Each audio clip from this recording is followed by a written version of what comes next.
départemental. Éric Stroman, le nouveau président du conseil départemental du Haut-Rhin, est l'invité d'Alsace 20. Vous avez 50 ans, on va vous découvrir un petit peu. On vous connaît comme l'ancien maire de Houssen, député UMP depuis 2007, aujourd'hui président du CD 68. Vous avez été directeur de banque, puis vous avez été enseignant, vous avez une maîtrise en droit des affaires, un DESS en administration des collectivités locales, et vous étiez également professeur agrégé d'économie et de gestion.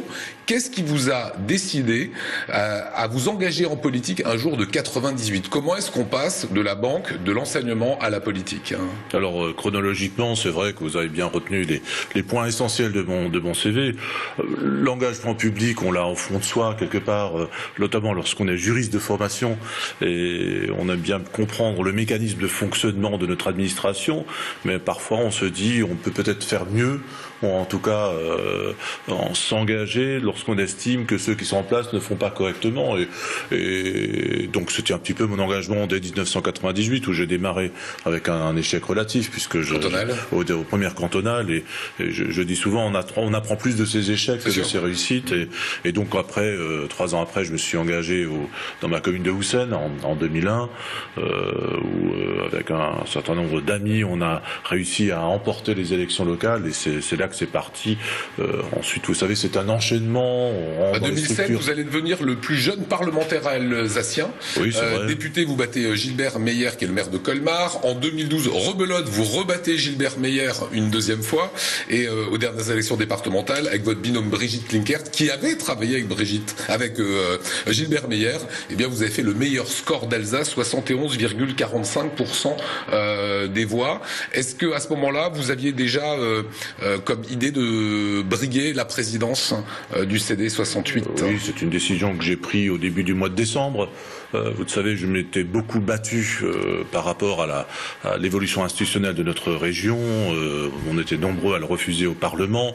La loi a été votée, c'est le principe de notre démocratie, c'est la majorité qui commande. Et donc, nous arrivons dans une phase très délicate pour les départements en 2016. Alors, il y a l'aspect financier, mais il y a aussi l'aspect transfert de compétences.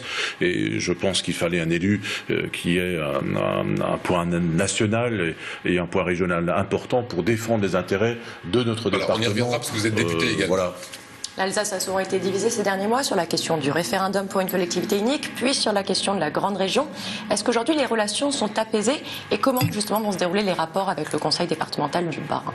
Alors l'Alsace divisée, vous savez, on a oublié ce référendum. Il y a quand même 58% des Alsaciens qui ont voté pour.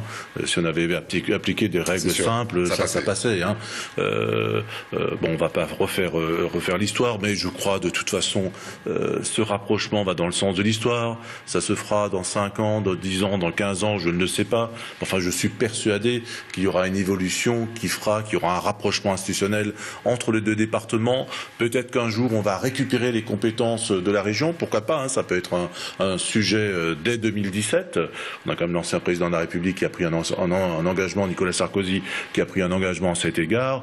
Et moi, personnellement, je pense que cette grande région aura des difficultés à fonctionner en pratique. On a vu tout à l'heure, assis ensemble, les maires des grandes agglomérations, je les croise tous à Paris et je peux vous dire qu'on va devant de grandes difficultés parce que chacun cherche à défendre évidemment les intérêts de sa commune et que les débats vont être durs, voire violents entre ces différentes villes et pas uniquement en Alsace.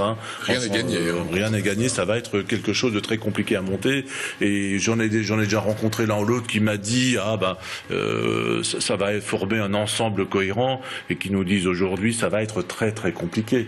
Lorsqu'on est du côté de Mulhouse, l'avenir n'est pas à Nancy, l'avenir est à Bâle, à Fribourg et pourquoi couper comme ça le Haut-Rhin de sa base géographique, de sa base démographique pour l'orienter davantage vers l'ouest avec qui on a très peu de liens, on se rend bien compte qu'on est dans l'erreur. Donc on pourrait revenir en arrière, c'est ce que vous dites, ou c'est ce que vous pensez? On ne reviendra pas en arrière, mais on peut imaginer une évolution institutionnelle qui tienne compte des réalités géographiques, économiques et démographiques de l'Alsace. C'est une réponse de politique? Non. Vous verrez en 17. On verra en 17. Ça sera le sujet en tout cas de 2017. En 17, vous présidez aujourd'hui une assemblée qui est relativement renouvelée. Un homme, une femme. Est-ce qu'il va falloir une année pour apprendre et une année pour être actif, comme on dit souvent dans l'exercice du pouvoir?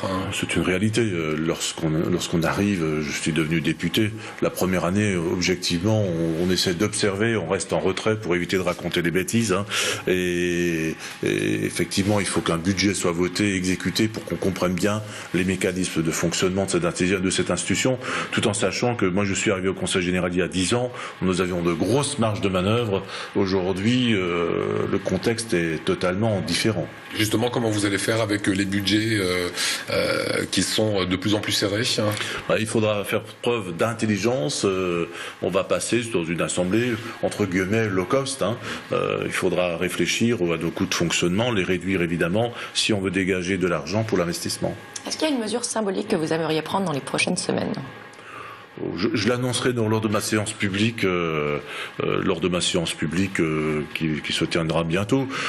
Mais déjà dans l'immédiat, moi je pense qu'on pourra réduire sensiblement les frais de fonctionnement du cabinet du président. Hein. Je vois déjà des sources d'économie dans l'immédiat. Ensuite, vous savez, c'est pas le symbole qui fera le budget. C'est le total à la fin. Et ça, on verra en séance publique. Dernière question, vous restez député, vous l'avez dit. Certains vous critiquent donc sur le cumul des mandats et vous dites que c'est pour avoir davantage de poids pour le Haut-Rhin depuis Paris. C'est une réalité. Je suis membre de la commission des affaires économiques, nous sommes une cinquantaine de membres, et sur ces 50, il y en a 5 qui sont devenus présidents de conseil départemental. Hein. Alors évidemment, il est plutôt à droite, puisque la droite a emporté au niveau national ces élections, mais à gauche, c'est exactement pareil. Hein. Tous les sortants qui étaient membres de la commission se sont représentés et ont été réélus, et maintiennent bien les 2 fonctions.